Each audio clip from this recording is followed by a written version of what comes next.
Astronauts to the moon. 10, 9, ignition sequence start. 6, 5, 4, 3, 2. Welcome to reality.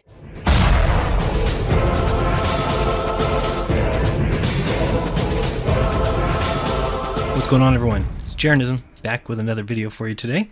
I think you'll be quite pleased because it'll be short, but I had to make this kind of impromptu video because I had the pleasure of waking up this morning to a fantastic article, yeah right, on Mike.com, and it's just, for lack of better words, it's disgusting. It is what science has become. Pretty sad, dishonest, disingenuous, hypocritical, dogmatic, and believe it or not, unscientific. How about that? So this article is written, like I said, Mike.com. It was written by Anna Schwartz, and it's basically trash in every way, shape, and form. So the article is about Carl Sagan, and it starts off, Carl Sagan schooled B.O.B. on his flat earth theory more than 30 years ago. As we get through this article, we'll see here at the beginning that rapper B.O.B. and astrophysicist Neil deGrasse Tyson made headlines last month when the two were embroiled in a high-profile back and forth about whether or not the Earth is flat. But apparently neither of them realized that Carl Sagan explained this whole round Earth thing to the world 36 years ago. After B.O.B. tweeted out a series of claims that the Earth was actually flat and NASA had brainwashed the general public into thinking otherwise, true, Tyson responded with some science refuting B.O.B.'s conspiracy theories. By science, she means holding a microphone out in front of you and dropping it. That's proof of gravity, in case you didn't know. Eventually going on the nightly show with Larry Wilmore to shut him down with an explanation of the Earth's curvature and some strong words from Sir Isaac Newton. But the thing is, astrophysicist Carl Sagan already debunked B.O.B. in his Cosmos series, which first aired in 1980. There was once a time when our little planet seemed immense. Its true size was first worked out in a simple and ingenious way by a man who lived here in Egypt in the 3rd century BC. And the article continues. In an episode of Cosmos, Carl Sagan explained how Eratosthenes, a scholar and a librarian living in ancient Egypt, figured out the curvature of the Earth using only, as Sagan put it, sticks, eyes, feet, and brain, plus a zest for experiment. Eratosthenes, Sagan explained, read an account that stated that at noon on the longest day of the year, the sun in the city of Syene was directly overhead, meaning that nothing cast a shadow. Eratosthenes decided to test whether or not that was true at the exact same time in his home of Alexandria, which was 800 kilometers to the north. Testing it, he realized that at the exact same time, on the same day, a stick in Alexandria casts a shadow, while the stick in Syene casts none. The only answer was that the surface of the Earth is curved. Wrong, sir. Wrong. This is crazy. This is crazy. This is crazy. And my turtleneck is too tight.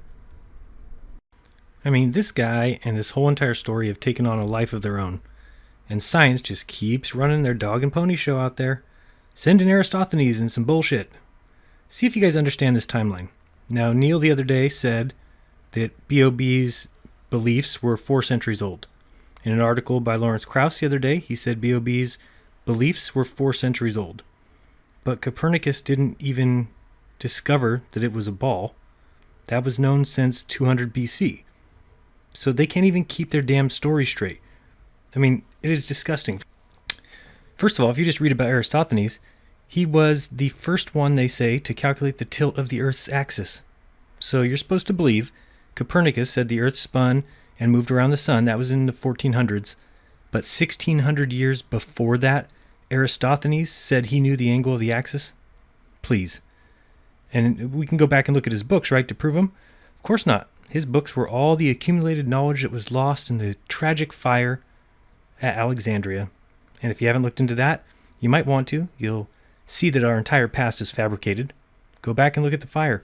Well, the fire of Alexandria, in which we lost all of our knowledge, the world's knowledge was all in this vast library that took 6 months to burn.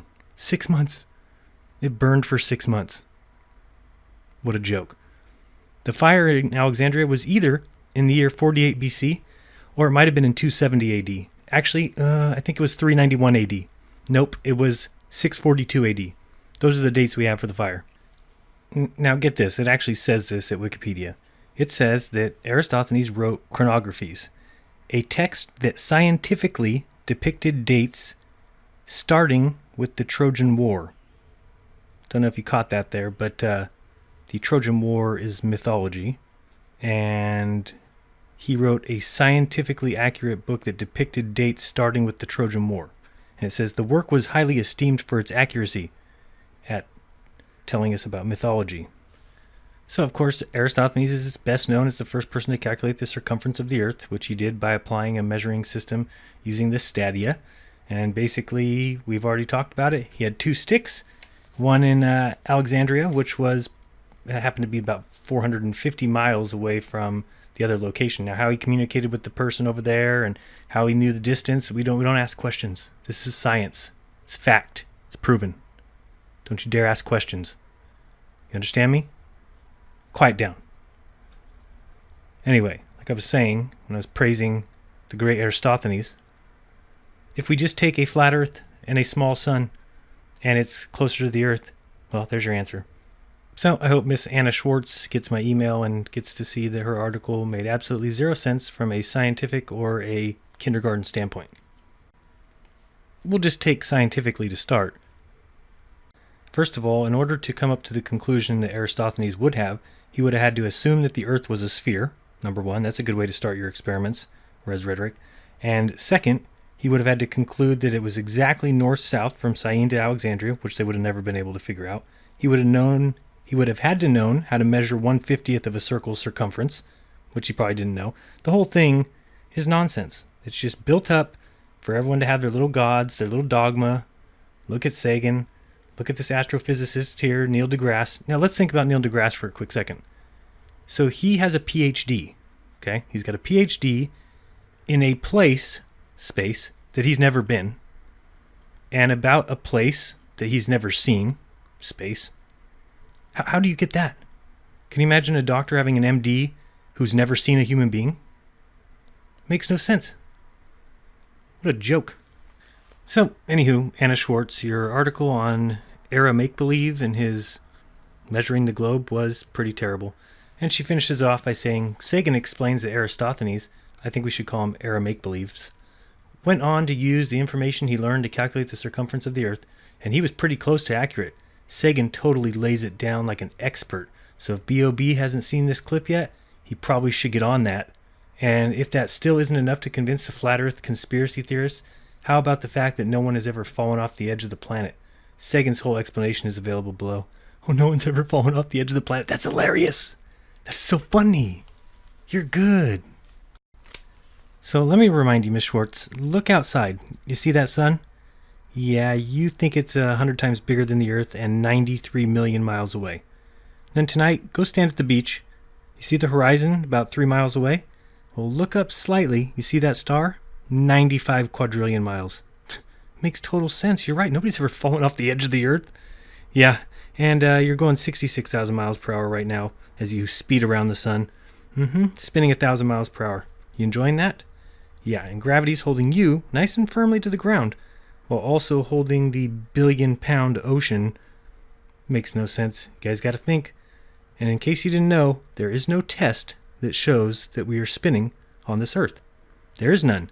And if you think that there is, come at me, NASA fanboys. You know why? If you can prove that the Earth is spinning, then that means you've disproved relativity. If you disprove relativity, then you've disproven gravity, which means the Earth is flat. You've been backed into the corner and you got yourself a huge gash above your eye. I don't know. I'd get ready to throw in the white towel. But we got to be kind to one another, and we don't lie to each other. And I'm reminding you to open up your minds, because there's truth inside. This has been Jeranism. Till next time.